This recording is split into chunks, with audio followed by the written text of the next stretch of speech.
It was 6 in the morning. I got a knock on my door, a really loud knock, and I thought it was my dad who had locked himself out or something. So I opened it, and it's the LED flashlights and the really obnoxious bulletproof vest and the dragging me out into the cold when I'm in my pajamas. That was not fun. They seemed pretty shocked by the sarcastic, belligerent, angry teenager that they dragged out of bed that day. I don't know if it's just that I was 19 or that I was a girl, but they didn't expect this.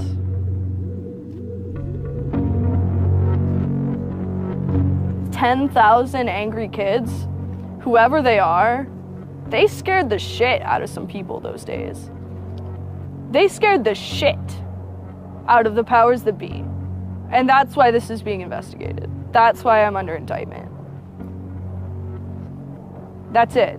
Because between the days of December 6th and December 10th, 10,000 angry people proved to the government that their regulations, their ideas, their view of PayPal, their view of WikiLeaks, their view of the Afghan war and Egypt and Tunisia and Libya, it didn't fucking matter.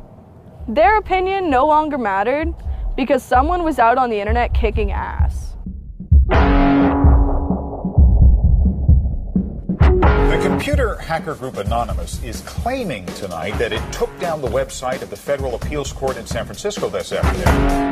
They took down Senate.gov servers, they've taken down HB Gary. Sony's claiming they did $150 million worth of damage. So many confidential files that tonight, because of these hackers, can be in the hands of anyone. Visa, MasterCard, the PayPal situation. The criminals who hacked into Sarah Palin's private email.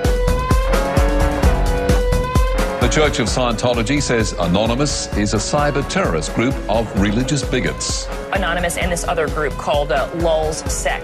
They seem to be wanting to prove a point. Anonymous kind of was like the big, strong, buff kid who had low self-esteem. And then all of a sudden punched somebody in the face and was like, holy shit, I'm really strong. And Anonymous calls itself the final boss of the internet. And sometimes it proves to be really fucking true. You are going to violate the freedoms of the internet, you certainly better watch the fuck out. They are kind of the rude boys of activism. There's a real rough edge to them, which I think also is one reason why they garner so much love and hate from people too. They represent a certain sort of chaotic freedom. Individual, young, nameless, faceless folks are having geopolitical impact. I mean, it's both exhilarating to realize that and terrifying to realize that. It kind of depends on how that power is wielded. We are legion. We do not forget. Expect us.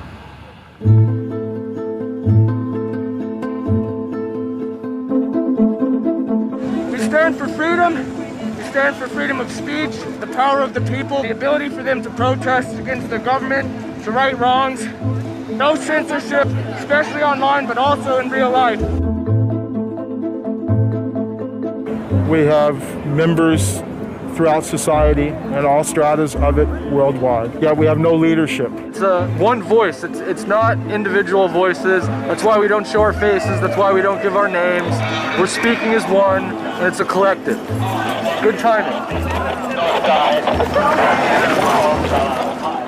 I would love to live in a country where the government fears its citizens and not the other way around. But right now, plenty of anonymous actors are in hiding because of fear of reprisals by the government. I've been called many things. There's unpatriotic. That we're just a bunch of children sitting in our parents' basement. I got called a terrorist sympathizer. We've been called kids, we've been called cyberbullies, we've been called hooligans, and you know, sometimes those words aren't entirely unfair, but this is a serious political movement. No one, in the general public really seems to get it. What they don't seem to get is that the ability for Anonymous to be everything and anything is its power. Anonymous is a series of relationships. Hundreds and hundreds of people who are very active in it and who have varying skill sets and who have varying issues they want to advance and who are collaborating in different ways each day. They're a little bit like a prism or kaleidoscope. They've got many different facets and many different sides. Of course, when you spend enough time with them, you start to get a sort of feel or texture that's not just random, right? Yet it's very multifaceted, very rich, which does span from the quite lighthearted to the very, very serious. Bob Dylan had a line in a song saying, to live outside the law, you must be honest. They might do something which isn't technically correct, maybe it's not legally correct, but they're doing it for purposes that in their minds at least are ethical. People who know what they're doing, who share an ethos, who have a commitment to exposing and humiliating the man, who have a very low tolerance of lies and what they perceive as evil on the part of overweening power structures. They share information, they share tools and techniques, and they are currently having a very good time. The hacker culture, as we know it, really sprang from one place. It was MIT, and it was specifically the people in the Model Railroad Club, the Tech Model Railroad Club. Hacking originated as humorous pranks. When the guys at MIT put a Volkswagen up on top of the dome of the building, and people woke up and saw the car up there in the morning, or they measured a bridge by the body lengths of somebody. I would say his name was Brian, and discovered the bridge over the Charles River was, 822 Brians. These are funny things. That's where hacking originated, and it migrated into engineering and computer communities. It's witty, it's pranks. Basically, Microsoft and Apple both got their entire start off computer crime. Bill Gates stole pretty much all of MS-DOS. Steve, Jobs, he was creating boxes to defraud the phone company, I always saw hacking as implicitly political. Hackers, whether they're conscious about it or not, whether they're explicit about it or not, make a statement about how we should treat information. And some years after my book came out, one of the people I wrote about, Richard Stallman, got very publicly and explicitly political about open software. And he believed that software should be free. Free as in freedom, not free as in beer, as he put it there. Behind it, whether misguided or not, there's a political impulse. Hacktivism was a term coined by a group called Cult of the Dead Cow. The Loft had an interesting relationship with the Cult of the Dead Cow. There was 3 members that were in both organizations. And we kind of kept the serious security research that they would do under the Loft name. And if they were doing some sort of just goofy stunt-like things, they would do it under the Cult of the Dead Cow name. Because the Cult of the Dead Cow was really kind of sort of like a propaganda type of organization. They had a guy who was the minister of propaganda. They're kind of merry pranksters. Everything they did was completely over the top. They would dress up like Mr. T sometimes. They would do rap songs at DEF CON, like a rap performance. One of the guys there, I think his name was T-Fish, short for Tweety Fish, coined the term hacktivism because he saw one of the things his group was doing, which he called hacktivism, was writing software that people in other countries could use to communicate securely, even if their government was spying on them. So the principle was freedom of expression. It was everyone should have access to the internet. Everyone should be able to communicate and get their message out on the internet. Even more important in countries where there was repressive regimes, that if you said something against the regime, they would come and take you away and you weren't saying it anymore. A good place to start are with what has often been called virtual sit-ins, which use the tactic of a denial-of-service attack. Denial of service has been around for a long, long time. The equivalent of if you for some reason wanted to disrupt a bus service, right? You can hire 1,000 extras to all go and line up at the bus station, right, and get on the bus. And so that anyone who was really trying to get on the bus couldn't do it, right? It's as simple as that. When you stop trying to visit, website goes back up, no permanent damage. And this tactic has been used by a number of different groups. Probably the most famous is the Electronic Disturbance Theater. Another really interesting case happened in Germany, where a group of activists got together who wanted to protest the fact that the airline Lufthansa were using their planes to deport immigrants, and they would take down the site. And in fact, eventually the German courts ruled that this was a legitimate form of protest. From airport security to subway bag checks, there's no question it's a new world post 9/11. It's worse now for humans post 9/11 because intrusion and surveillance, which is always going to be misused by those who can misuse it, has created a different kind of society in which freedom to move unobserved is a privilege only of the rich.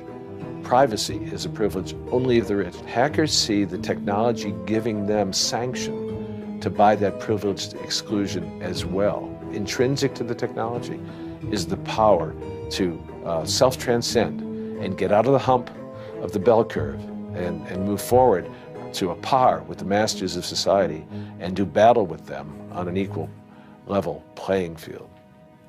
That's activism. Anonymous grew out of what's known as 4chan. And essentially, this is just a website where people can upload images and you don't actually give your name. It's just sort of anonymous. When you look at 4chan, you're often surprised because it looks like a site from like 1995 or something. The idea is very simple. You post a comment and you post a picture. And you can post under your name or anonymously. And it's separated into boards about particular topics. So there's a topic on anime, there's a topic on weaponry. There's like a 4chan board for origami, and you just upload interesting pictures of origami.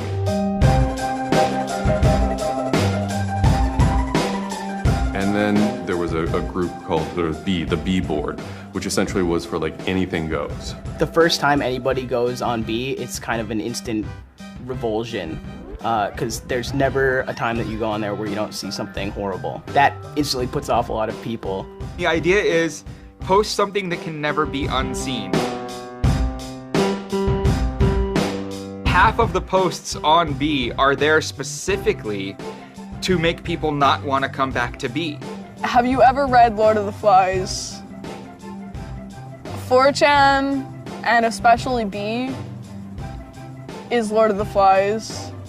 Except some of them aren't 16 anymore, they're just allowed to act 16. It's what you get when people are allowed to express themselves with absolutely no restriction whatsoever. It's the kind of sum of human imagination when people can get together and think together without any limits or parameters. It's the most vile, disgusting, and funny thing on the internet.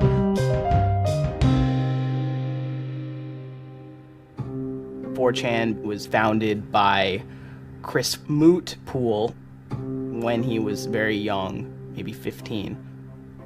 In the early 2000s, he started 4chan because he was a big fan of Japanese animation. Chris Mootpool is the sweetest kid you've ever met in your life. He's small and he's got these sort of like tiny features, and he runs the most disgusting website in the world. What I think is really intriguing about a community like 4chan is just that it's this open place. As I said, it's raw, it's unfiltered, and sites like it are kind of going the way of the dinosaur right now. They're endangered because we're moving towards social networking, we're moving towards persistent identity, we're moving towards a lack of privacy, really. The B board, that's the exact opposite of Facebook. Facebook, like, you're supposed to be like who you are, and there's sort of one model, which is that like you're friends with people, right? In 4chan, you're totally anonymous nobody. And anonymous speech is, a lot of it's ugly, but not all of it is, right? It is actually sort of a place where people can be honest.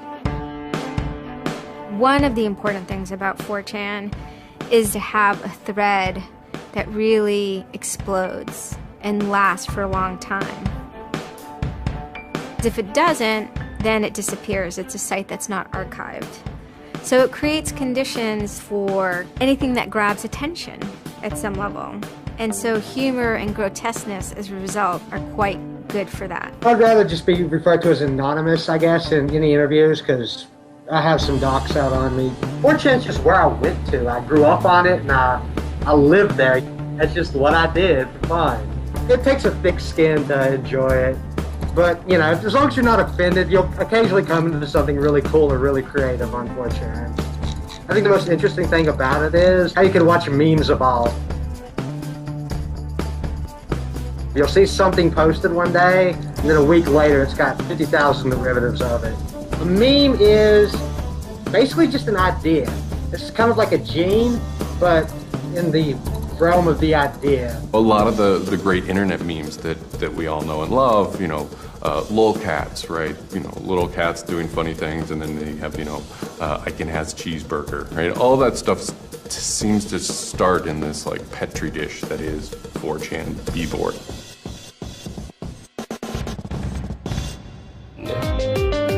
Say it publicly and your insane chocolate rain. Name any meme from the last about 6 years, and I'll bet you either in its first posting ever was on 4chan, or at least one of its earliest revisions that became what it was on 4chan. I can see the food situation is so we'll be on our way. It's basically the best breeding ground for internet culture, and as far as I'm concerned. With your neighborhood insurance rates, chocolate rain. 4chan is also very known for acts of trolling. Trolling is a fucking art. Trolling is getting the person you're talking to get as pissed off as they possibly can, and for no reason except for your own enjoyment. Maybe you're trying to illustrate a point, but it's mostly for your own enjoyment. For them, it's funny that like people think the internet is serious business, and if people think the internet is serious business, it's a troll's job to make their life terrible. The idea of anonymous came initially as a joke. I mean, somebody suggested that what if the whole site, what if 4chan, what if B was just one person? And what if that's just one guy called Anonymous sitting somewhere and you're just reading all these posts by one guy? And it kind of looks like that from the outsider's perspective. I mean, there's no way to tell the difference. It might as well be one guy. Fox News did a very famous segment about it. They call themselves anonymous. They are hackers on steroids, treating the web like a real-life video game, sacking websites, invading MySpace accounts, disrupting innocent people's lives. And if you fight back, watch out. Destroy. Die. Attack. Threats from a gang of computer hackers calling themselves Anonymous. I've had 7 different passwords and they've got them all so far. Anonymous hacked his site and plastered it with gay sex pictures. His girlfriend left him. She thought that I was cheating on her with guys. As long as I can think back, Anonymous have done some pretty off-color things in the name of getting cheap laughs, you know. But, I mean, that's part of the culture. They get what they call lulz. Lulz is a corruption of LOL, which stands for laugh out loud. Anonymous gets big lulz from pulling random pranks. For example, messing with online children's games like Habbo Hotel. Habbo Hotel was this online community where you had an avatar and you walked around and talked to other people. It was kind of like an early version of, you know, World of Warcraft or Second Life or any of those virtual worlds. What the people on B did was invade Habbo Hotel, created, you know, thousands of avatars. They all had this one uniform of a black guy with a big afro wearing a black suit. And so there would be thousands of these people, black guys, black suit, you know, huge afro, walking around this world, and they would do things like form a swastika out of themselves. And I think that was a real landmark because it was when they were able to see that, you know, they can use their numbers to do something really interesting and really disruptive. So we blocked the entrance to their pool, and that just pissed them off so fucking much. It was fucking beautiful. That was fucking just wonderful. Wonderful times. Those kids love that pool. They love the shit out of their pool. The goal was actually to offend everyone, simply because the idea that we could offend you by drawing a little shape on the screen was stupid to the people involved in it. They were like, really? You're going to get that mad over us just drawing this on the screen? Wow, well, you need to refocus a little on life because this should not be upsetting you that much. Barrett Brown. I'm the director of Project PM and former operative with Anonymous. We were targeting furries, which were a subculture of people, of course, who, a lot of people on 4chan find irritating by virtue of their being irritating. A furry is someone, generally a male who's autistic in his 20s, who identifies with animals and oftentimes has sexual attraction to other people dressed as animals. There's diaper furs, furs who enjoyed wearing diapers, baby furs who enjoyed thinking themselves as a baby.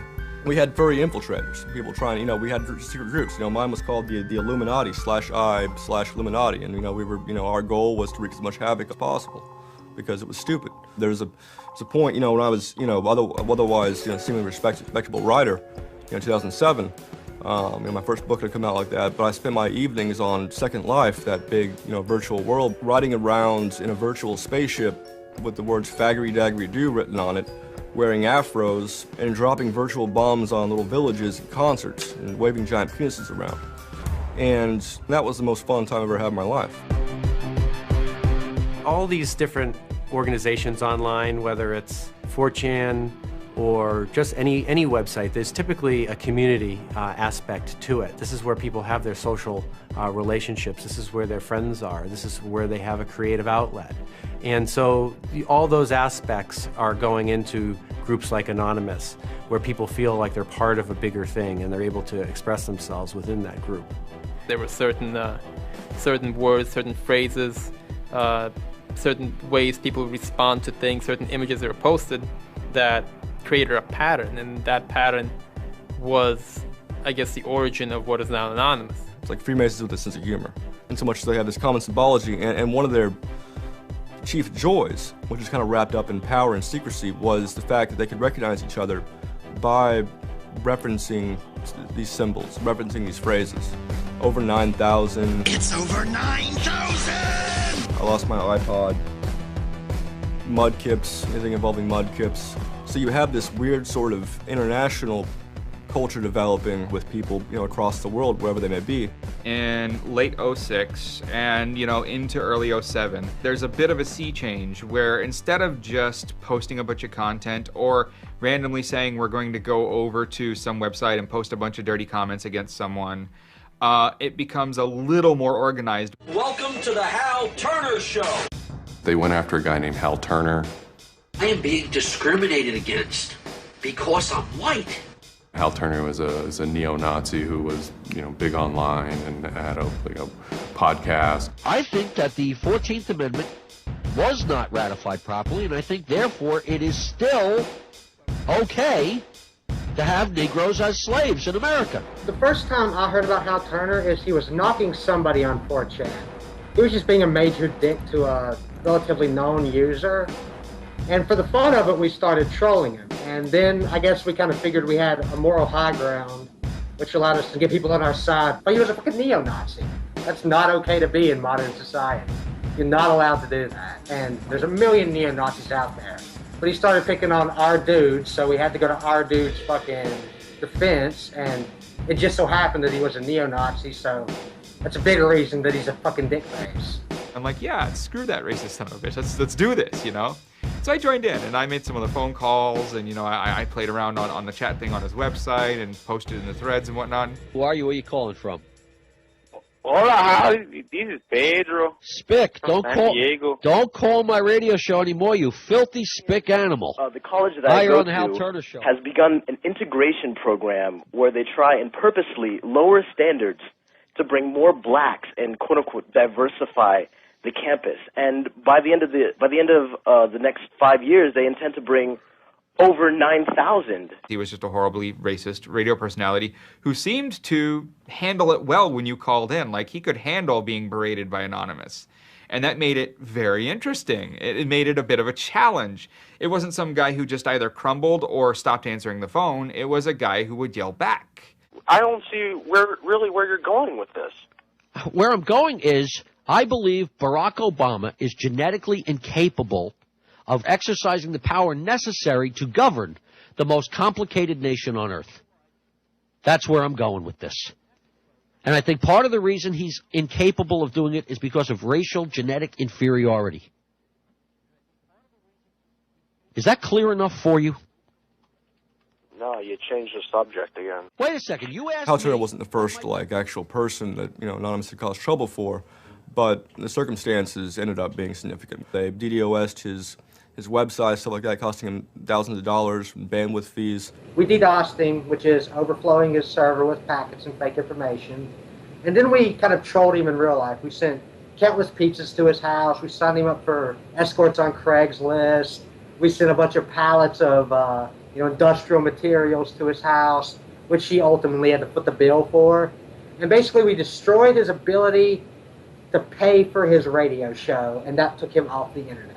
He was super pissed. And then they ended up getting some real hackers to help them out. Like, this wasn't sort of pranks. They actually were able to get into Hal Turner's private servers and his mail servers and find some interesting emails that he was serving as an FBI informant, which, if you're a right-wing neo-Nazi, is not a good thing to be. And obviously him being an FBI informant, and also his reaction, his sort of douchebaggy reaction to the raids, damaged his credibility within the white nationalist scene, which is a shame. Hal Turner's gone. He's been prosecuted by the feds for threatening judges. It wasn't supposed to be different, but it ended up being different. People who observe Anonymous see this group called Anonymous going after this white nationalist and say, oh, hey, look, Anonymous must be some kind of activist organization. So by virtue of those people joining Anonymous, Anonymous becomes more of an activist organization. What follows is a period of confusion and anger in which the original Anonymous people, the sort who want to keep Anonymous as this nihilist little, ridiculous group, are upset that now, that the most terrible thing on the internet is now becoming a force for good all of a sudden. Anonymous has never been about getting media attention or getting all of this attention towards it. I mean, it's a community, a pretty, sometimes insular community that just kind of kept to itself, made jokes and made content. But that was, of course, changed completely, just turned completely on its head when Chinology started. Anonymous began to become less of just a culture, people who wanted to perform pranks, and more of the internet's first army. I'm Mike Vitale, and my handle is Seth Dude. Now, this is January 2008. Anonymous is strong now. We're not a little dinky fucking group anymore. This is millions of people worldwide, and we're watching. And then Scientology stepped in with a big target on its chest. A video came out of Tom Cruise. It was supposed to be like an internal Scientology video, talking about secrets of Scientology. Being a Scientologist, when you drive past an accident, it's not like anyone else. As you drive past, you know you have to do something about it because you know you're the only one that can really help. It talks about you're the only one who can stop, bad things from happening. And so this is kind of widely mocked online. It circulated like wildfire. There's nothing part of the way for me. It's just... Because people found it humorous and goofy. And the Church of Scientology went into their legal mode, and they threatened websites with lawsuits if they didn't pull down the video. Instantly, the Scientologists post a DMCA, Digital Millennium Copyright Act. And this is a way that if you own content, you can go to video sites, upload sites, and have your content pulled when someone uploads it illegally. So Scientology's always at odds with the internet, always trying to legally bully people out of fucking them over on the internet. They always did that. And then here they are trying it again, but you know what? Anonymous saw that, and they said, oh, you guys just fucked around badly. You're trying to censor our internet. Are you trying to take a joke away from Anonymous? You don't do that. What these people did, in this case, is Greg Hausch and these other people, was they decided, we can probably harness Anonymous in this case and target Scientology. A few Anons, a few people on 4chan posted, hey, we should grab that video and post it on a few other sites. And I was one of the people in that thread talking about it. And we got the original source of the video by reaching out to the person behind the accounts and everything. We start posting it. The surprising thing was how fast they were DMCAing them on every site. It looked to us like they must have direct contact with the lawyers and the team who actually pulls videos at all of these sites. It was minutes and these things were falling down. And we're like, holy crap, that's messed up. So what followed was this term called the Barbra Streisand effect. And this video as they're attempting to suppress it, went everywhere. Like, everywhere you look on the internet, you were gonna stumble upon this video. Actually, Gawker, the site that I worked for, was, I think, the first one to put it on the website, and we got in a huge legal battle with Scientology, who wanted us to take it down.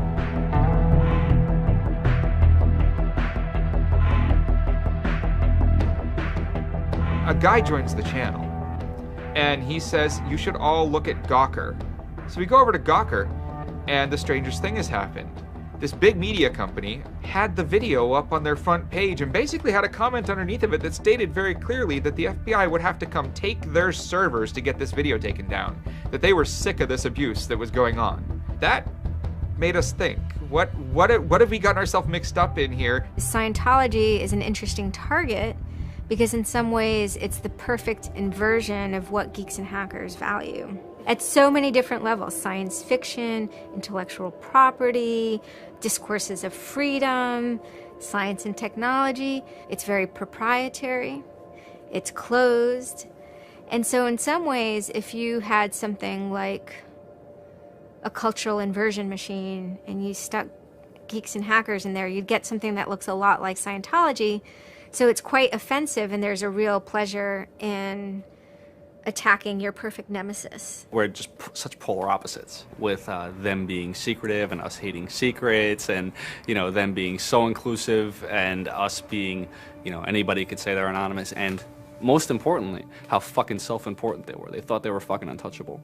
They thought that they were like, like their own little church mafia and shit, And Anonymous will, it's like a play toy now. We're gonna make you guys look stupid as shit. What really kind of dared us and set us off about Scientology is specifically the treatment of their critics. Anybody who says anything bad about Scientology is automatically some sort of criminal, some sort of crazy person, a drug addict. It's just that kind of mentality, that kind of, like, if anybody says anything bad about you, we're gonna fuck you over in the worst possible way. It's just, it resonated like this feeling of disgust within us. That was a big problem. That was the big problem. The censorship aspect of it. The audacity of this cult, this creepy cult, to go into our territory and tell us that we can't post this? No, fuck them. No, it's not gonna happen. And people who knew what Anonymous was to begin with were like, oh my god, Anonymous is going to go to war with Scientology. This should be really interesting. Especially because it's two weird-ass groups.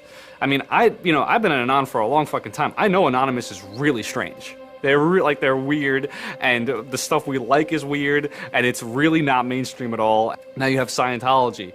Also really weird. A lot of crazy shit goes down. Anybody on the outside who's seeing this is going, let's watch these two retards fight. Like, both their pants are going to fall down, they're going to triple, and it's going to hurt everybody, and it's going to be hysterical. And what happened was all these people who were geared up, the infrastructure was built to war with other Anons, said, you know what, fuck it. Everybody's going to get together and pound the fuck out of Scientology. And then that's when 4chan kind of reared into action, really reared into action. And they started to troll the Church of Scientology.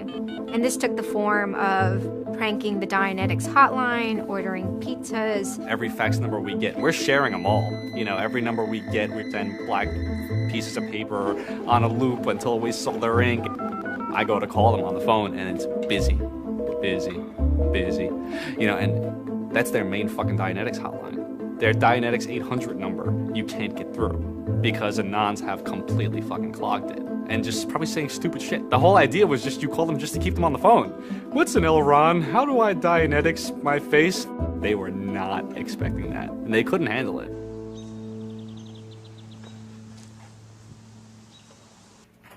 I'm Brian Mettenbrink. I always liked anything technical, mechanical, anything sciencey, really. Computers do what you tell them to. They don't all of a sudden start doing weird stuff, and if they do, it's probably your fault. And I always like that, they're perfect, really, in a way.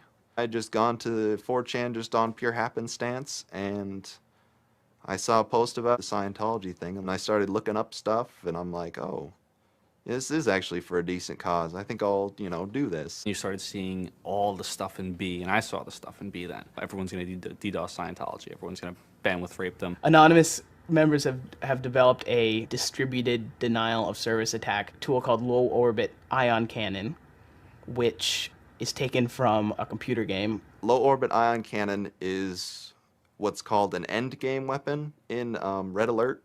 All you had to do was literally follow instructions step by step. I downloaded a program that's free and legal for anyone to download and use. And I followed the instructions and I typed in www.scientology.org and I pushed go. And what it does is it tells Scientology.org, in this case, it tells them to send their website to my computer about, I think it was 800,000 times in a weekend. And I'm pretty sure I probably took it down myself a couple of times. This tool is low orbit ion cannon, sometimes referred to as LOIC. I am actually not breaking any laws by using this tool against my own computer, 127.0.0.1, which is a non-routable address. But of course, if I were to have attacked one of those other bigger sites out there, I would have severely been breaking the law and would have been doing it in a way that was quite easy to track. What you do is you put in the site, you see that the IP is correct, you make sure that all these settings are good, and you hit the button, and off it goes. It felt like you were making a difference. You know, just you yourself. And you didn't even have to leave your home, you know? You just sat at your computer and followed instructions and stood up for what you believe in, so to speak. You made your say in the world, and hopefully it turns out better for it. Yeah, that was some really crazy stuff to watch. To be sitting there in front of a monitor and you have just information just flying in front of you, and it's this unseeable internet war. And one of the guys said, we need to make a video. We have to make a video. Hello, leaders of Scientology. We are anonymous. When the video came out on January 21st, that was one of the first times that Anonymous, as a culture, started referring to itself as Anonymous as a movement, and declared that it was going to take down and destroy the Church of Scientology. That video probably changed everything. Knowledge is free. We are anonymous. We are legion. We do not forgive. We do not forget. Expect us. It basically looked like if a computer was going to tell you that he was going to beat the shit out of you, this is what it would look like. That one video really galvanized that moment of innovation. That's exactly like with that video, internet activism as it's known today was born. What the video was saying was, it's over. You're not going to be able to follow people back to their house anymore with impunity. You're not going to be able to just issue a cease and desist letter to any reporter who wants to write some shit about you that you don't like. You know, that's done with. Every time you do that, Anonymous is going to hit you harder. So we made a video named Call to Arms that said, we're going to the streets. Every major city of the world has a Scientology building. Be very wary of the 10th of February. Anonymous invites you to join us in an act of solidarity. Anonymous invites you to take up the banner of free speech, of human rights, of family and freedom. Join us in protest outside of Scientology centers worldwide. And you just see this consensus forming that it's going to happen. So we made the third video, the code of conduct. Don't bring weapons. Dress accordingly. Cover your faces, because they will try and find out who you are and screw with your life. Rule number 17. Cover your face. This will prevent your identification from videos taken by hostiles. Scientology has a history of harassing, stalking, and just generally doing horrible things to its critics. So people needed a way to hide their identities. A lot of people had very legitimate fears. They don't want to be followed home. They don't want to be stalked. They don't want to put their families and themselves in danger. Everyone was going, well, we're going to wear a mask. What's the only fucking mask that we all already know or have a joke about? And it's the Guy Fawkes mask. You see the movie V for Vendetta, you know, the ending scene where everyone's wearing the Guy Fawkes mask. That is very reminiscent of what Anonymous thinks Anonymous is.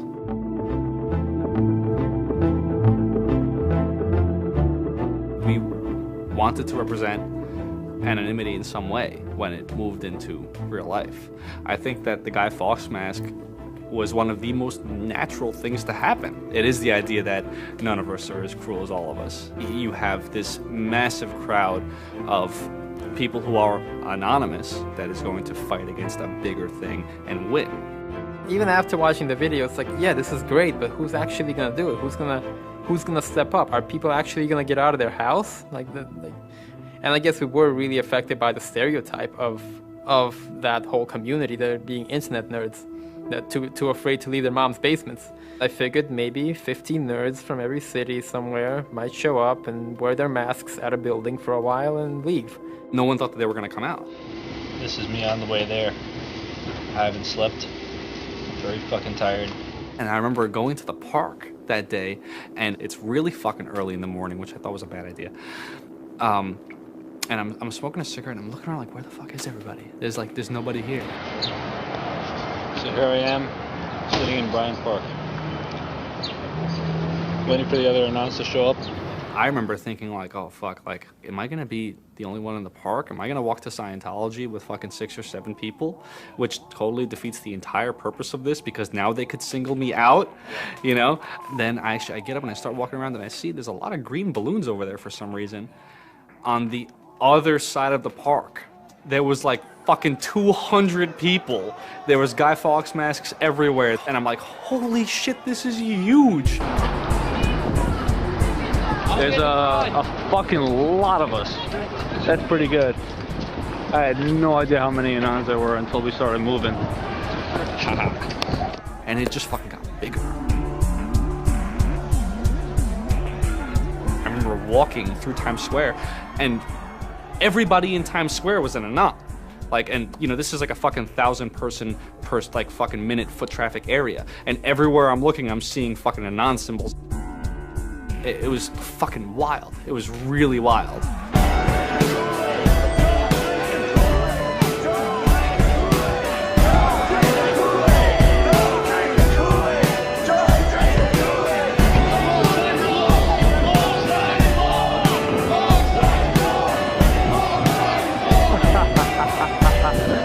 This is our fucking race.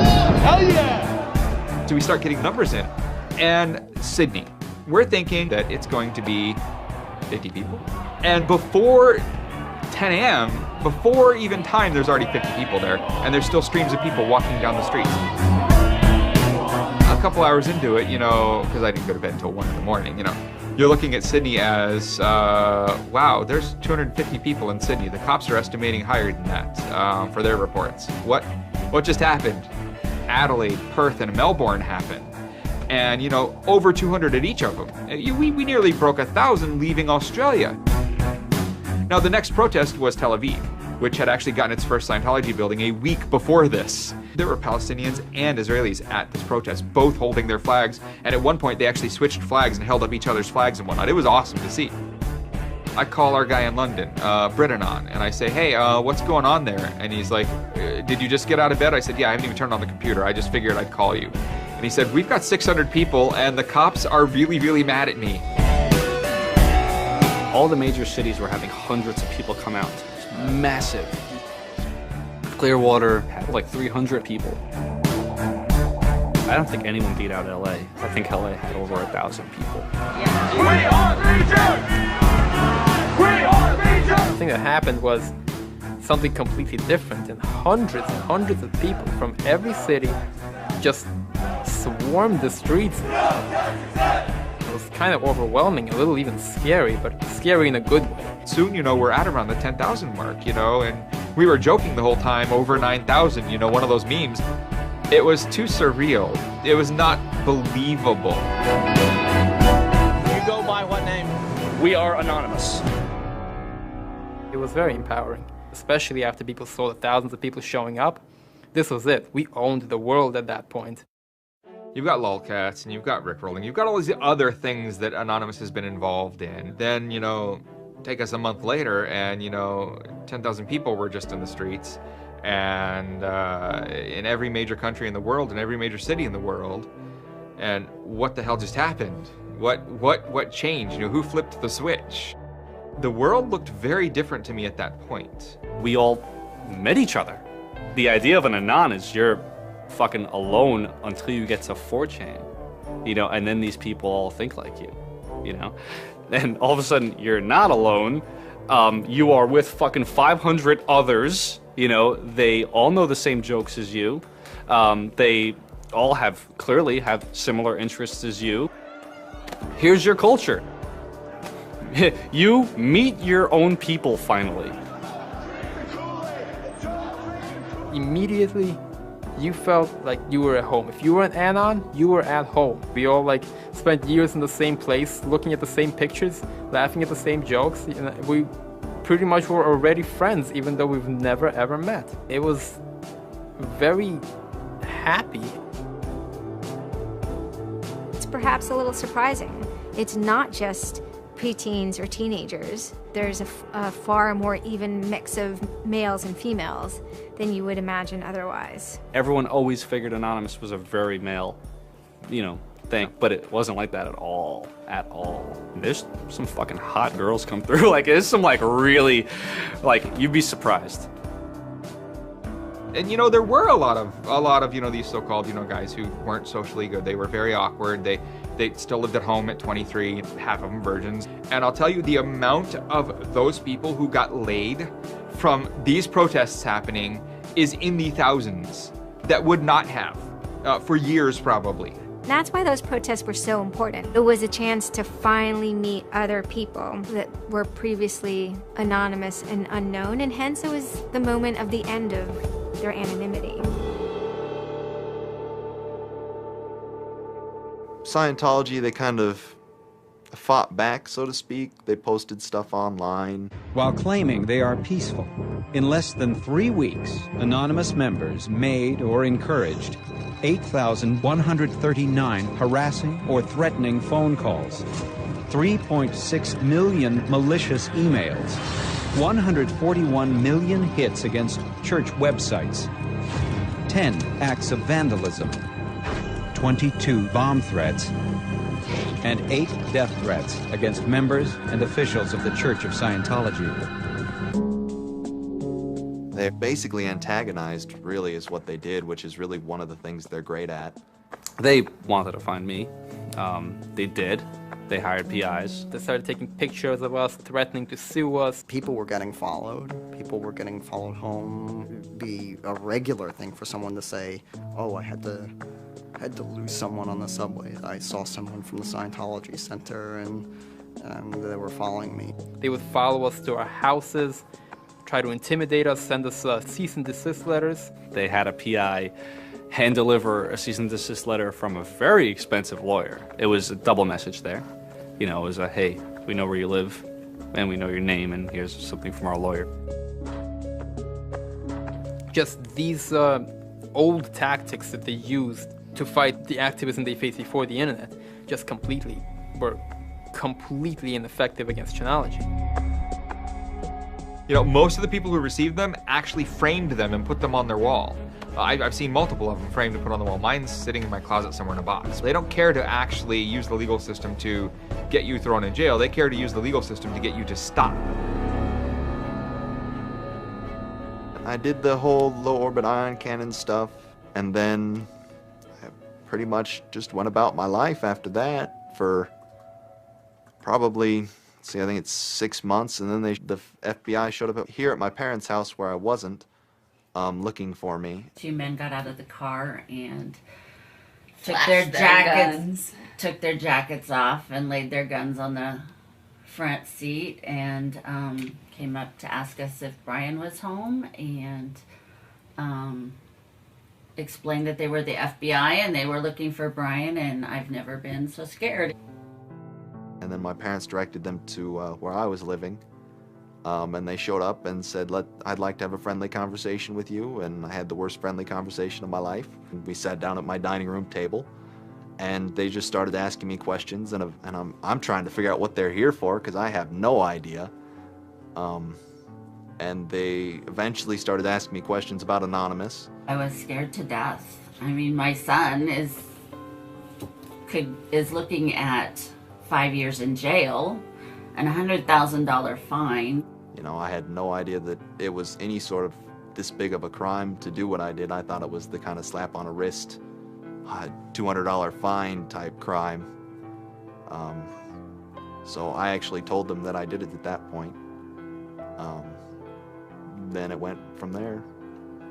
But yeah, I would have never ever believed that the maximum punishment for this was 5 years in prison. It was a very eye-opening experience. I had a little bit of trouble accepting it, knowing that I could go to prison for 5 years. Knowing that I would be in prison from age 20 to 25 for this, you know, I thought that was a little bit extreme. I tell people it would be different if they drank and drove and killed somebody. But he didn't do that. It's hard to deal with, harder to deal with, because he didn't do that. He just pushed a button on his computer, and as he explained it to me at the time, it was like pushing the refresh button over and over and over and over 800,000 times. And it seems like such a little thing. I did the second most damage is what Scientology said. I sent the second most out of everybody. So I got the maximum for my category, which was 1 year in prison and 1 year supervised release. I think, you know, the way I feel is for what I did was one of the most, like, lopsided punishments I've ever, like, read about or heard of. Yeah, I think it's ridiculous, especially the year supervised release where I can't touch a computer for a year. I'm not sure what that's supposed to solve, except make my life difficult. So that computer behind me back there, I could go back to prison if I went over and touched it. I can't knowingly associate with members of Anonymous. They just made a big deal about Scientology as a religion and that this is America and you can believe in whatever you want to believe, and I'm pretty sure they actually compared me to like the KKK and the Nazis and stuff in the courtroom. Yeah, it's a completely different issue. I'm very proud of what he did. He stood up for what he believed in, but that was never, ever mentioned. I never would even dream of hurting anybody. You know, it's just not me.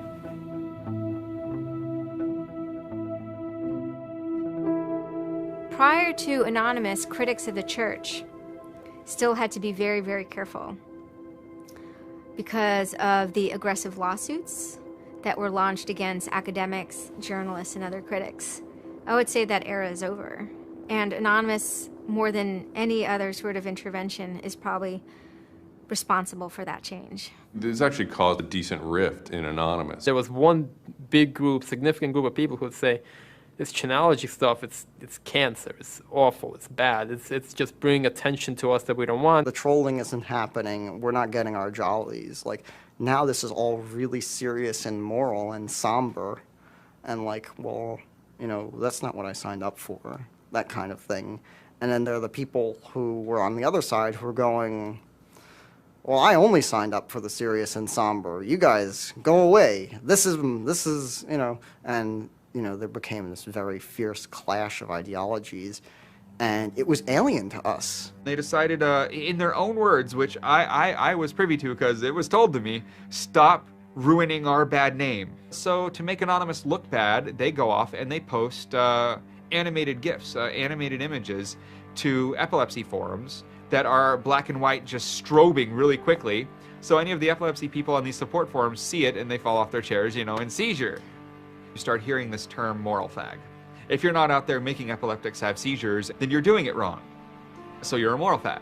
Which is what I am, a moral fag. Those who want to use Anonymous as, you know, as a tool for good in some sense, rather than just doing what we used to do, which is distribute video games. One Anon said it well once. There is no leader. Their ops have momentary leaders, de facto leaders. I like to describe this with the picture of a bird swarm. Everybody's flying very, very quiet. Suddenly one bird flies into the other direction and the mass fly into the same direction following that person. It's totally okay to say, I'm sorry, I don't take part. When Chinology was running full force, it was like a kid stretching for the first time and actually seeing the real power. It's the teenage period, actually, trying, Operation Pitstorm. Operation Titstorm. Australia over the past couple of years has been relatively malignant in their attitude towards internet freedom compared to other Western countries. A guy named Tux wanted to attack the Australian government. in retaliation for upcoming internet censorship laws. And one of them involved banning pornography with women with small breasts, for some reason. So that was the first time that Anonymous went up against the government. When they DDoS'd and took down several government sites, it was the first time that Anonymous was going up against a state. If you had asked me all throughout 2008 and most of 2009, is the politics of Anonymous always going to be sutured and hinged to the Church of Scientology? I would have said yes. And it became unsutured, unhinged, when a different political wing was born in 2010. The Motion Picture Association had hired an Indian software firm to DDoS the Pirate Bay. And Anonymous, coming out of 4chan, DDoS, the Motion Picture Association of America, as well as then other groups like the Recording Industry Association. It angered people for a lot of different reasons. I mean, obviously one of the reasons was that they were attempting to censor the internet. Another of the reasons, though, was that, you know, people in Anonymous had been arrested before for taking part in such attacks. Say on the Church of Scientology and other targets that there had been before. I think there was a big sense of the hypocrisy in it. This was the moment a kind of networked kind of architecture was born, where there was a different node that was unrelated. Some people crossed over, and they were connected by aesthetics and by ethics, and yet this was a different ship that was sailing.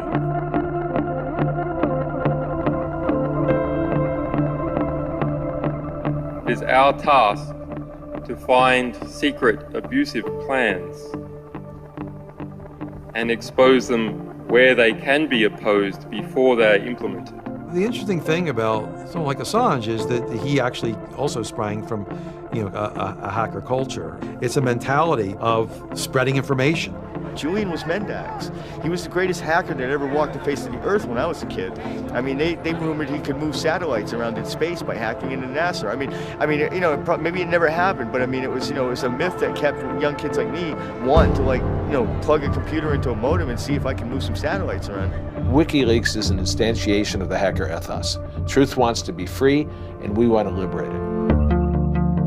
WikiLeaks released a huge trove of diplomatic cables. There was a lot of controversy from every quarter of society. The WikiLeaks website released nearly 400,000 secret U.S. files on the Iraq War late today. It was the largest leak of classified U.S. files in history. The diplomatic cables show the U.S. is spying on its allies. Lots of things which were understood in private and may have been not even talked about explicitly. Suddenly they're out there in the cold light of day, and it's going to make some governments and some individuals very uncomfortable. He was showing the world a glimpse of how, you know, the powerful elite actually work.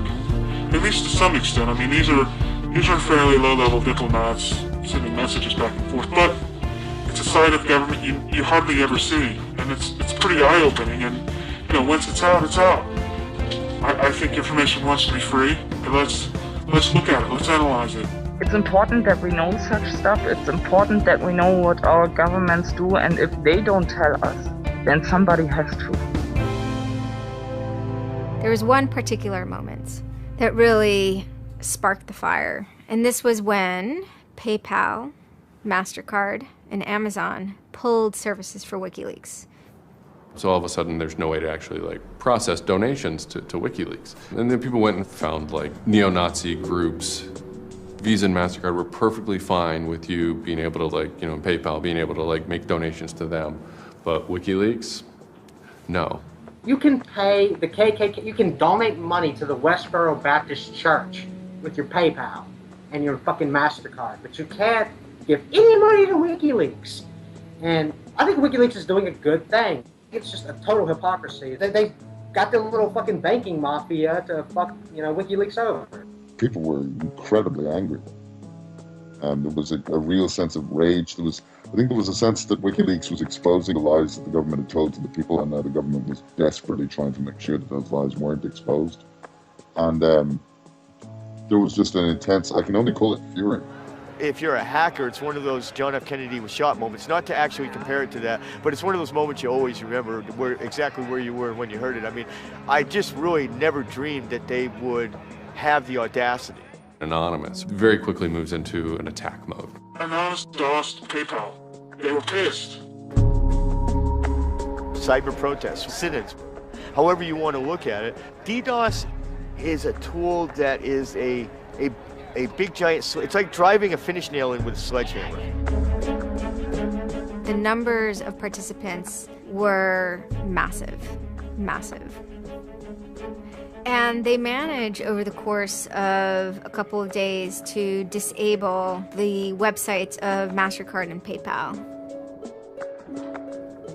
It was like watching the hack magician finally get a trick right, because you're not expecting it, and then it's magnificent. It was beautiful. Because what you had is people finally stood up for something. How long has it been since we had a huge, really relevant protest? I'm not talking Tea Party, I want to bring my guns in public. I'm talking 10,000 angry people said this is not right, and I want to do something about it. Soon after, January 2nd, I believe, WikiLeaks was blocked in Tunisia. And Anonymous got wind of that. They then intervened, at first solely for the purposes of like stopping the kind of censorship that was happening. They did some DDoSing, and this was a time period where they were getting involved with what I would call non-internet-y social movements and building lines of solidarity. My name's Pete Fine. You can call me an internaut or a hacktivist. Telecomics is an ad hoc cluster of volunteer net activists who have spent much of the last year trying to keep the internet running in the Middle East. During that time, we saw the Tunisian government not only censoring and filtering the internet, but also doing some kind of technical trickery to steal people's Facebook passwords and delete their posts and see who was posting what, and, you know, fake posts, stuff like that. Some Tunisian hackers came to us. They were members of Anonymous, and I didn't even know we had members of Anonymous in Tunisia, so it was a shock to me. And they had they had the keys to some parts of the kingdom, so to speak, when it came to the dictator in Tunisia. We went in on behalf of those Tunisian Anons, and we helped them get that and extract it, and then it went to WikiLeaks. The Tunisians overthrew Ben Ali, who was kind of a repressive dictator. A revolution that was facilitated by the internet, by Facebook and by Twitter. Not caused by it. I mean, 50 years of dictatorship has caused the Arab Spring. But the internet has certainly been helping. There's a video where they are thanking us for being involved, holding up a map saying we were the only one who stood by their side.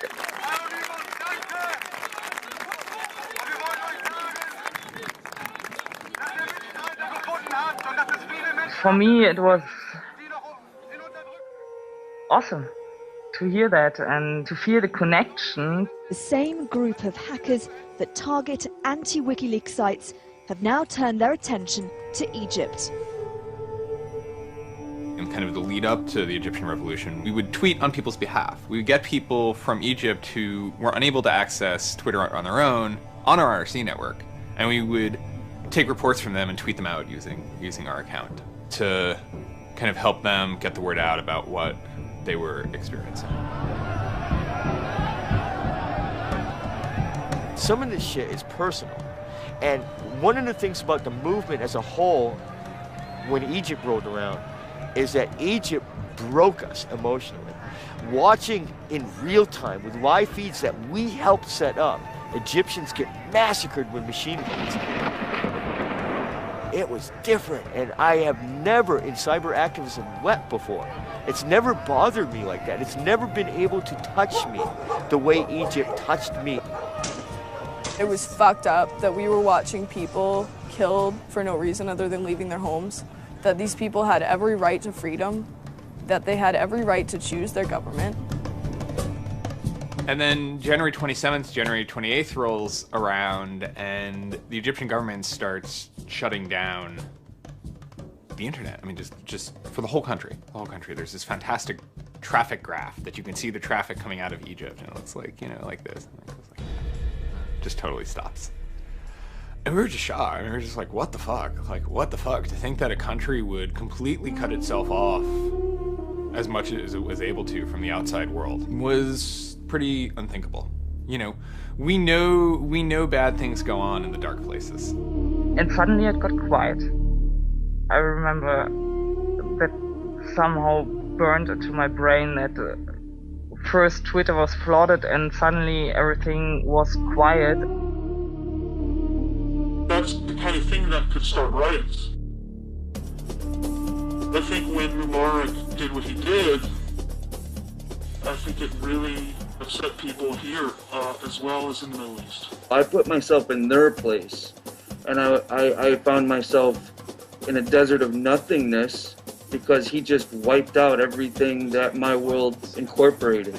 That just showed me and everybody else that the same thing can happen at any time, at anywhere, in any government. Anonymous and the people on the internet stood up and said, go fuck yourself. You want to shut down their internet? Fine. The people on the internet will show them how to turn it back on. It's almost like the internet as an actual thing. It's like the internet is a living thing. It's like a conscious thing that gets up and says, no, you can't do that. A lot of my friends helped with encryption, helped people on the ground in those countries validate SSL keys and certificates, and really showed them how to subvert their government and become free. And then Telecomics started to tweet connections to the internet, dial-up connections. In Egypt, the care package we put together included some kind of our comms information, the ham radio and dial modem details. In total, we helped coordinate and run about 500 dial-up modem lines. We also Googled up treatments for tear gas and other kind of basic medical treatment and found folks who could translate that into Arabic.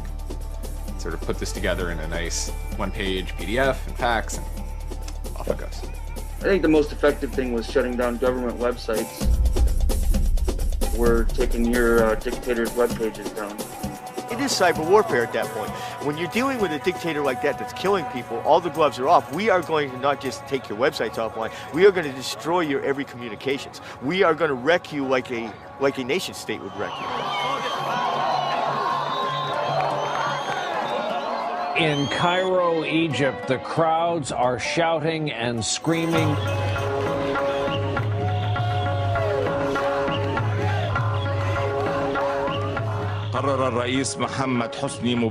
President Hosni Mubarak has decided to step down from the office of President of the Republic.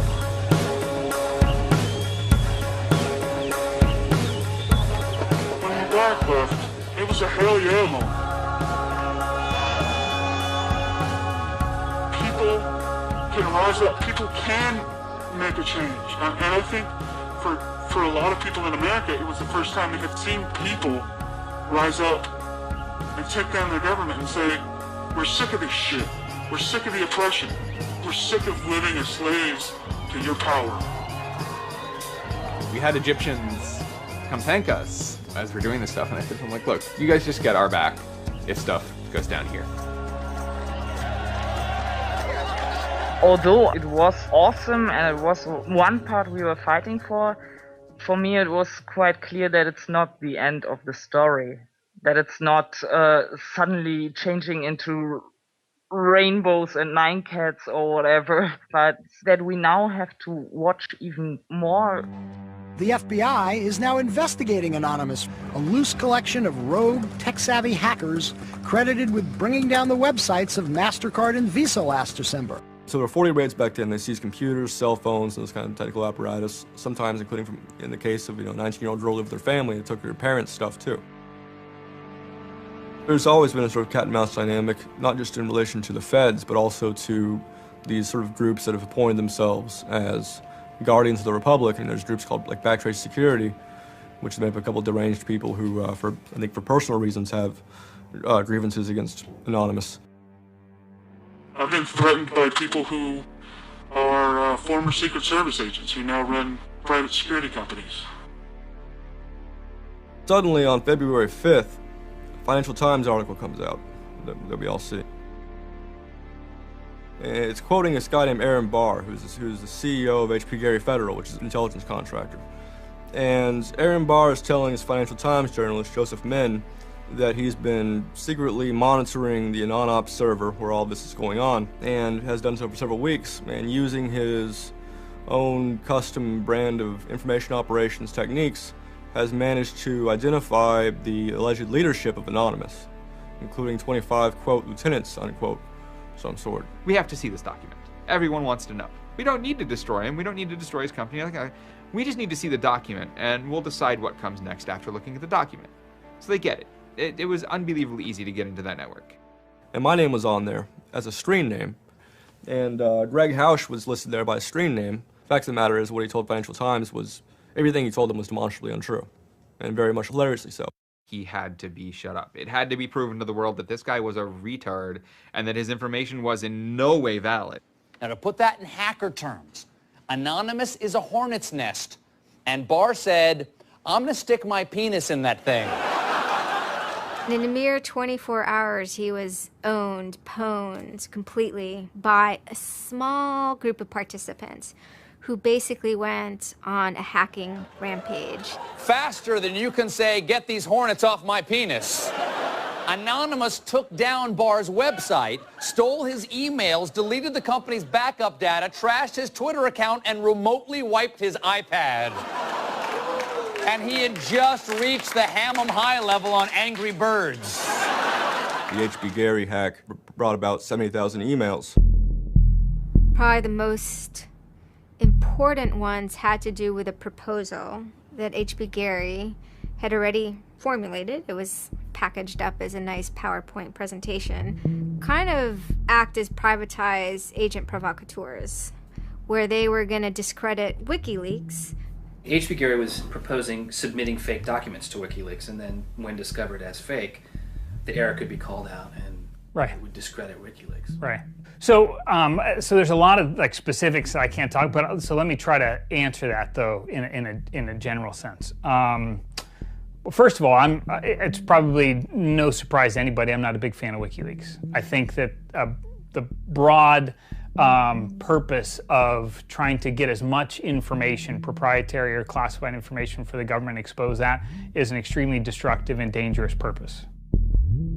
As Julian Assange had a few months before noted that they had information on a major bank showing wrongdoing, and Bank of America somehow knew it was them. And the proposals involved for Bank of America and the WikiLeaks problem, they entailed conducting information war on WikiLeaks and its supporters, creating dissension within WikiLeaks, DDoS attacks.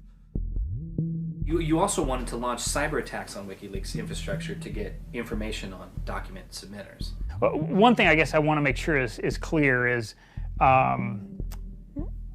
you know, none of those activities had actually occurred. You know, in business, there's you know, when you start proposing or thinking about an idea, there's a brainstorming phase, and somebody says, well, what if, you know, what could we do? What's theoretically possible? Well, still, this was an idea. This was proposed. This was something that you thought about. Right.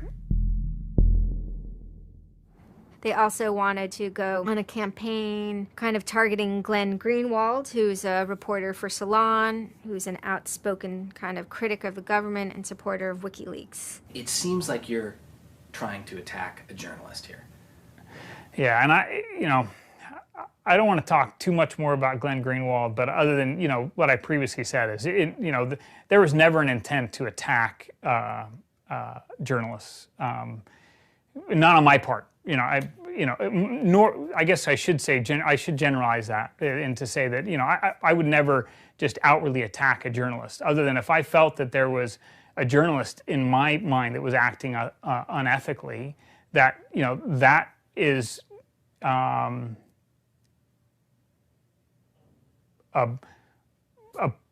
that's a fair game for having a public discussion about. They were walking a very fine ethical line at points, and in many cases, the mass opinion is, no, they stepped well past it. I will not support broad theft of information released to the public, because that's nothing but destructive. if somebody has information that's been stolen from them, and whether or not WikiLeaks encouraged the theft of that, or whether or not it was just put in their lap, still they're threatening to release the information that is the private property of another organization. So your choices are to just allow that to happen, or to try to stop it. How offensive is too offensive? We've certainly seen a lot of strategy coming out of governments across the world now saying, publicly admitting that they need to develop better offensive strategies in cybersecurity, because defense as a whole, it isn't enough. It never is enough. Some of the most important things that have had the most far-reaching influence and have been the most important in terms of what's been discovered, not just by Anonymous, but by the media in the aftermath, is the result of hacking. That information can't be obtained by the traditional journalistic process, or it can't be obtained or won't be obtained by a congressional committee or a federal oversight committee. For the most part, that information has to be, obtained by hackers. After this had happened, although only a small number of people had participated, the collective mood was exuberance within Anonymous. It was a kind of moment of the lulls being recharged, which people were excited about because people felt like the lulls had been running low during the Middle Eastern protests. And so it was a moment of great triumphalism within Anonymous. Anonymous is currently targeting Sony's website. We are doing this because Sony is currently suing people for making features the PlayStation originally had available to the public. It started off as a denial of service attacks, but then someone really broke into the PlayStation network and stole all the user accounts and all the credit card information. Sony has confirmed that hackers broke into its PlayStation network, exposing the personal information of up to 77 million users worldwide. Anonymous basically bent Sony over and had their way with them, and the consumers were the ones that also got hurt in the process. 2 months of people not being able to use the PlayStations, that actually had real hardcore end-user impact. If they break into a site and they pull back customer information, do they really need to disclose 100,000 customers? No. What they're doing could be done a lot better. And when I say better, I mean better for the end user, for the customers, while still making a point. And then, kind of seemingly out of the blue, there was something by the name Lulzsec that sailed into the seas. Well, Lulzsec, it's sort of a group of a couple people, mostly from Anonymous, who, in large part, were the same people who hacked HP Gary.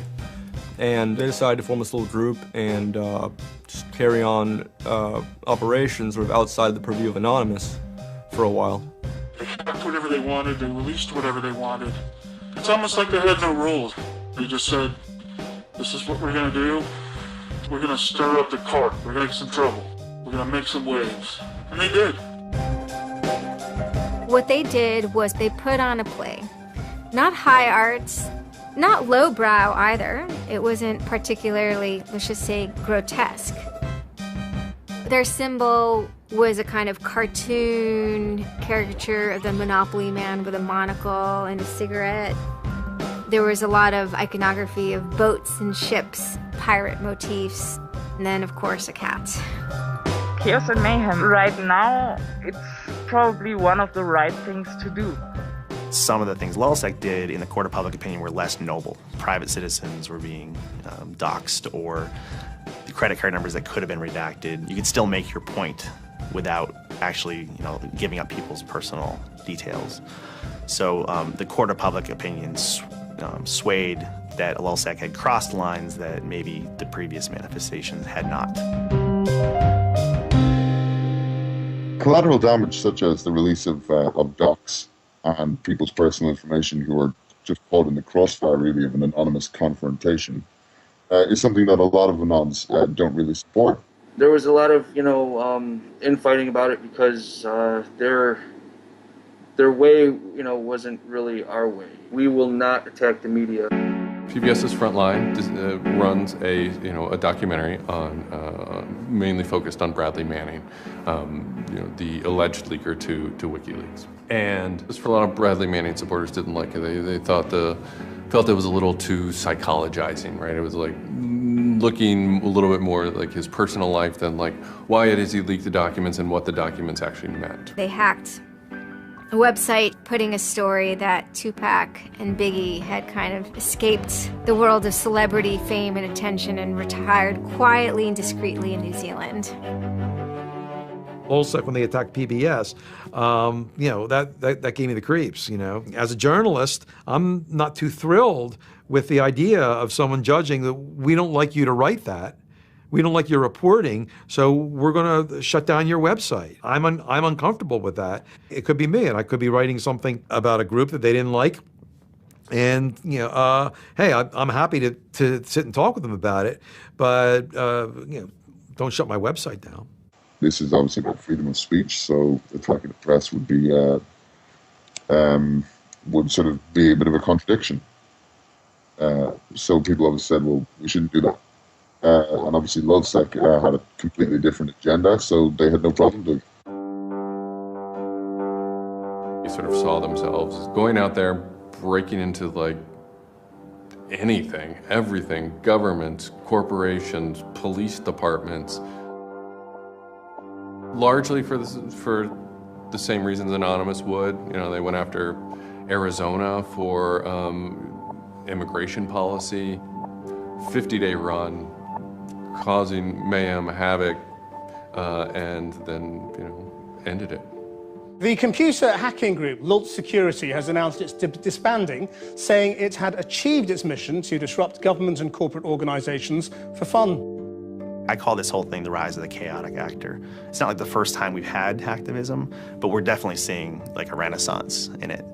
And chaotic could be chaotic good, neutral, or evil. You know, if you go back to the old Dungeons and Dragons charts. And some people see Anon-Ops initially, let's stick with Anonymous, as chaotic good. They saw Operation Payback, or they saw attacking Scientology, and they say that's good. It's like Robin Hood, right? Chaotic good. Outside the system, but doing something good. Other people saw Anon as chaotic evil, like the Joker. They just want to see the world burn and doing potentially irreparable damage. And the truth is, yes, it's the entire column of chaotic.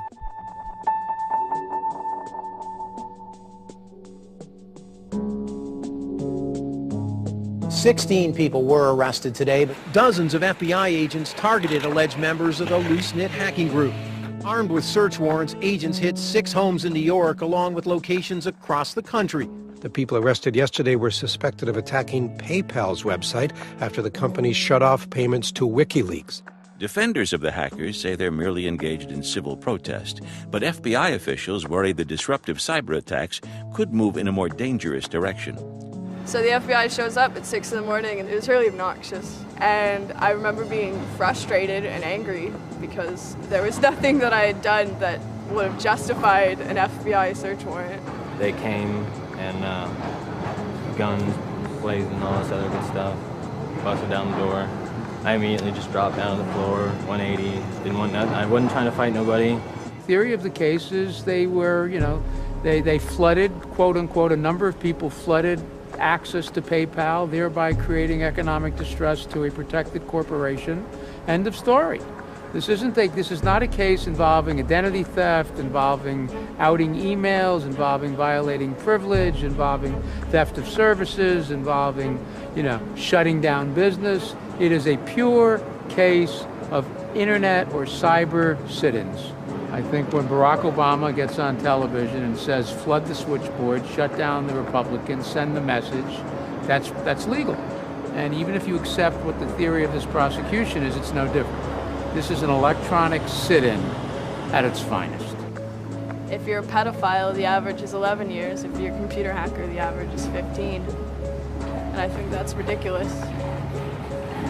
So, yeah. I mean, no, that's ridiculous. I mean, you can go molest children and get less of a sentence than you would for breaking into someone's phone. Even if you accept what the government is saying is true, what is important is that people are participating in the process. It is very much the process. It is sitting in a counter in Selma, Alabama, 500 Freedom Riders refusing to allow people to go and sit in at a segregated lunch counter. They write books about that stuff. It is demonstrating in a street corner saying no to a war. It's just a different, it's just a different vehicle. It's the same results. For 9 months I ran from my indictment, but they busted me. I went to jail, I bonded out, and then I held a news conference, you know, because as risky as that was and against my lawyer's advice, I wanted the world to know some fucking things about what's going on. I didn't want the feds to have the only voice in the dialogue. This document alleges that I am the notorious hacker activist known to the world as Commander X. I am Commander X. The indictment further alleges that I am in association with the global internet freedom movement known as Anonymous. I say yes, I am immensely proud, humbled to the core, to be a part of the idea called Anonymous. You know, I would never compare myself to people like Gandhi or Dr. Martin Luther King, but they were one person, and they were willing to go out and change the world. And their messages live on every day, through everybody. And to not take the chance of having something like that to do is foolish. I only wish we had 50 million Mercedes. I feel a lot more comfortable as a guy getting towards the tail end of his career if there were more Mercedes. There's always going to be legal consequence when you decide to break the law. That comes with the territory. And it would be naive not to expect that. The question is whether the punishment will be proportional to the crime. And I suspect it might not be.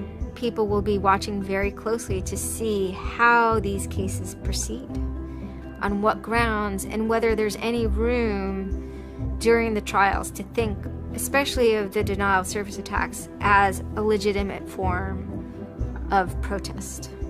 So much of our lives are now configured, at least in part, on the internet, so we better start thinking about how we claim parts of the internet as spaces that we can also protest in. This is the point in history at which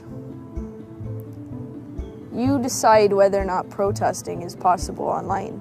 You can stand up and you can say freedom of speech extends to online. We have the right to not be monitored by our government because of our opinions. It's up to you. You're in the position of Huck Finn. Do you remember Huck Finn at the end of the book? He's told he's got to take that slave and give it back. Two things will happen if he doesn't. One, legally, he'll go to jail, because Jim is property. Two, he'll be damned eternally and burned in hellfire, because he's an evangelical environment in Missouri. And Huck smokes his corncob pipe all night and thinks about it, and next morning he says, well, damn it, I'll go to hell then. In other words, he discovered that in order to be an expert at ethics, you had to transcend the legal and sanctioned religious appropriate truths of the day in order to access the meta-truth of both legality and righteousness. Well, hackers see themselves as Huck putting down that corncob pipe and saying, all right, I'll go to jail. All right, I'll go to hell, but I'm going to do the right thing. I suppose the question you really want to ask is, would I do it again? And honestly, after thinking about it, I felt that I did what was right. I had a belief, I still do, that what I did was the right thing, and hopefully someone got some good out of it. You know, I'd love to think that maybe I stopped someone from joining a cult. You know, probably wouldn't tell on myself next time, but you know, I don't think I would have changed a single thing other than the whole talking to the FBI thing. Yeah, just the little detail that kind of changed everything. Yeah. I'm angry. Occasionally I have small breakdown moments of terror, but I haven't stopped believing what I believed. I haven't stopped wanting to fight. I haven't stopped caring. Show me what democracy looks like!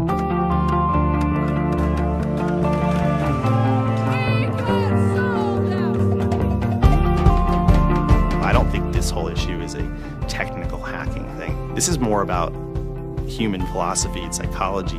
What's motivating us? Why is there so much unrest or disenfranchisement or anger that would lead people to want to take matters in their own hands and join these? Whether you think it's bad or not is irrelevant. It's not going away. I have stood upon the mountaintop known as Anonymous and looked down on a world inflamed with revolution.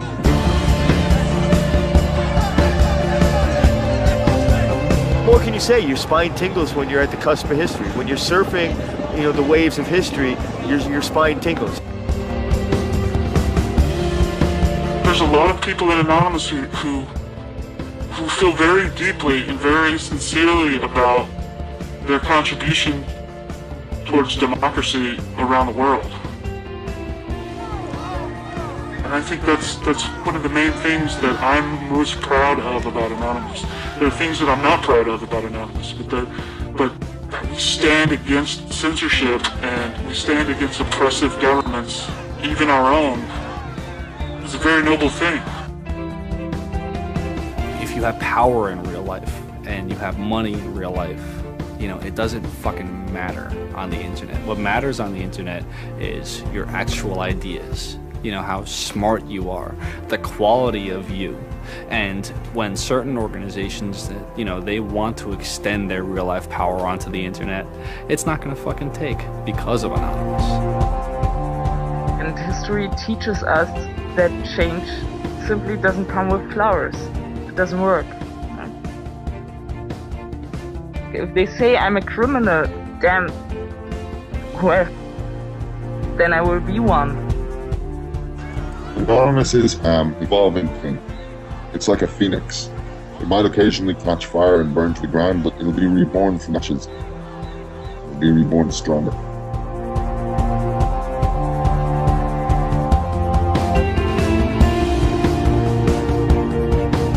I don't care if you're a Democrat or a Republican or an independent, or if you like Ron Paul, or if you worship pigeons or Scientology, or if you're Catholic or atheist or Methodist.